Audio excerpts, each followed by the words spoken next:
गाना गवले रही हो मामा रंजीत कि फैशन के बतिया का कहीं रे संगतिया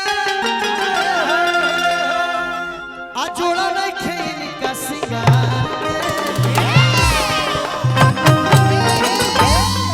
एगो समय में फैशन चल गई। हां इतना दूरिया लाल से नूरा करस। हां आ एकरा ऊपर कोची कहला पियर। हां भाई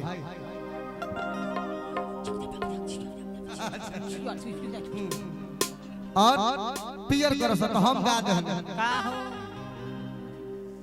कि एगो से नूरा अरे हवे यार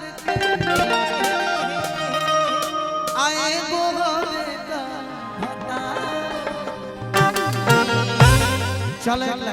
कि फैशन के बतिया के बहिर संगतिया जोड़ा रखे इनका सिंगार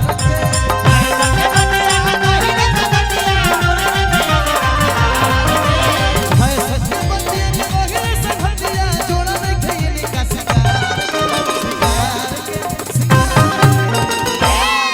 अरे गो से हवे भतार के एगो हवे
विदेशी राम जी की तरफ से बहुत बहुत पुरस्कार बा। हाँ राजकुमार भैया के चाचा जी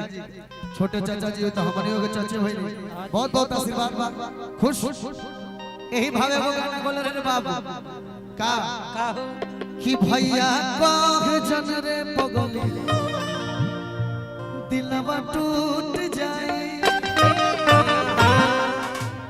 ई जवनिया भइल दारू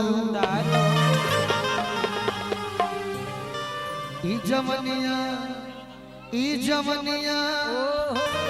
अरे जवनिया रे भाई कि हई जवनिया भइल दारू केहू पिए वाला बा कि मस्त पानी में जवानी मस्त पानी में जवानी पीके अरे जिए वाला बा ई जवनिया भइल दारू केहू पिए वाला बा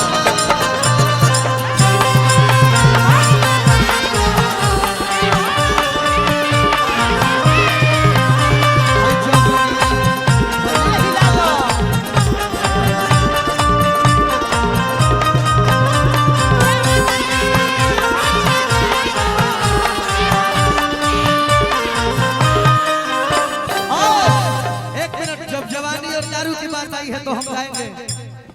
किसी की याद सताए